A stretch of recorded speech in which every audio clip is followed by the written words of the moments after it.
Ever since people started measuring intelligence in the US, we've seen large gaps between immigrant populations and native-born populations, between black populations, also between southern populations and northern populations. On July 8, 1857, a Frenchman and his colleague created what was later to be known as the first intelligence scale. Their names were Alfred Binet and Theodore Simon, and what they had actually just created was a scale intended to classify the abilities of French schoolchildren. Many people were misinformed and thought that Binet and Simon's test could measure a person's intelligence. The idea that intelligence could be measured by a test transformed into the idea that intelligence is measured by a single number, and the number is determined by how well a person does in math and language arts. This eventually transformed into modern-day general intelligence, or G factor. General intelligence is the idea that there is one kind of intelligence, being able to excel in logical and linguistic reasoning. Alfred Binet proclaimed that intelligence was too complex to be measured by a single number, but many people still adhered to this way of measuring intelligence.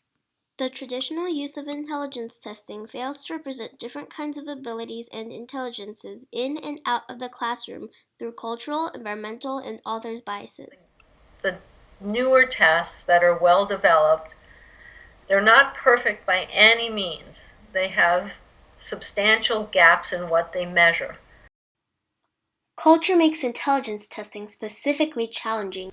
The cultural gap has been a very fraught conversation to have. It's important to have that sensitivity, that understanding, because you don't want any child, any student to be penalized because of cultural differences. All cultures have wonderful components and important components, but when we look at achievement relative to white and Asians, African American and Latino populations, achievement is worse on standardized measures. It is extremely difficult to measure a person's abilities in another culture. Binet states in reference to Gardner's perspective, these individuals, who possess intelligences other than logic and linguistic reasoning, exhibit intelligences that are not measured by these tests, intelligence tests in single cultures. However, the most challenging obstacle when testing is language. You know, it's tough to learn another language. But imagine, though, if you are fresh to the country and have really never been exposed to English before. So many immigrants are unfairly tested in an unfamiliar language. Until Lau versus Nichols, there were far too many instances where children were not provided with adequate tests and testing materials in their language. Lau versus Nichols involved Chinese-speaking students that brought action, right, against the school system for not providing services, in their primary language. And really, that's a really important court case because it gave way to what we have currently under the IDEA. It's IDEA, which stands for Individuals with Disabilities Education Act. And under the IDEA, students who speak a language other than English have a legal right to be assessed in their primary language. Another instance where students were unfairly tested in an unfamiliar language is the Diana versus California case. In Monterey County, California, Mexican students were unfairly tested in English and failed the test with scores of 30 to 72. Then, when they took the test again, in Spanish this time, they had improved an average of 15 points higher, and 7 out of the 9 children were ineligible for special education services. So many immigrants are unfairly deemed unintelligent because of their lack of proficiency in English. In one of the first uses of IQ testing in the military, the testing was used to categorize the soldiers based on their abilities. Immigrants were unfairly labeled as unintelligent because of their unfamiliarity with the American culture and inability to speak English. Another reason the English IQ test cannot be used to test across different cultures is because they reflect Western teaching. Western teaching does not translate well culturally because it revolves around different abilities, whereas in other countries it revolves around one ability or trade. You have kids that come into the school system that have been taught differently than how instruction is given here. School is different depending on cultural the cultural experiences and the expectations are different as well. Not only does language make testing difficult, but so do assessment tools.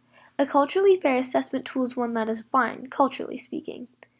In order for a test to be fair culturally, the assessment tools must not be biased towards one culture. The alternative being that people should be allowed to demonstrate their abilities with cultural materials they are familiar with. The testing materials that we use really do oftentimes present testing bias. So, for example, for school-age kids, we use a measure that's used heavily, the Woodcock-Johnson test of achievement. And there are math problems that deal with currency. For kids that have just arrived from another country, they don't have that familiarity with U.S. currency. So it's important to, if a student scores incorrectly on one of those items, it's important to look at it, within that context. There are a number of items, though, that are really experiential. That is that kids that have grown up in the United States and have been exposed to to this type of vocabulary and these types of items, they're going to score high, in that area. But kids that are, just arrived and have had limited experience, even when you're testing in Spanish, it can be difficult for them because of their lack of exposure. Another fault in G factor is its environmental bias. Environment is not taken into account when tests are being created or when tests are being evaluated. Our schools are as segregated now as they were about 40 years ago. A study done by Fryer and Levitt showed that when socioeconomics are taken into account, black students actually score a higher deviation than white students, contrary to the current achievement gap. They did a similar study, with the only difference being the study was with Hispanic and white students. There was barely any achievement gap at all, only 1/5 of a deviation.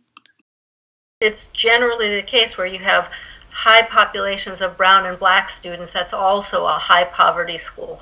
So it's not like the color of the skin influences how intelligent people are, but it definitely influences how access to opportunity and educational access goes. Even when schools are equalized for funding, in high poverty schools, a lot of the money goes to things that don't necessarily serve the average learner. In Hobson versus Hansen, black and poor children were unfairly placed in special education testing. The court ruled the students' IQs of lower than 75 were mostly due to environment. That is just another instance where students' environments gave them either an advantage or a disadvantage. Our opportunities are, again, very unequal. G factor also has author's bias. Tests are created based on the way each psychologist defines intelligence. Due to this, tests are biased towards the author's belief of intelligence, and this undermines people whose intelligences, culture, and environment are not considered in the test. If authors favor certain groups of people, those people's abilities are considered primary and are valued more. Those without abilities to test favor are then considered unintelligent. Tests are constructed without consideration of the setting where the test is being administered by researchers, teachers, and people in the general public. So, what does make one smart? It is still a hugely debated topic, but many psychologists can agree that intelligence does consist of more than logical and linguistic abilities.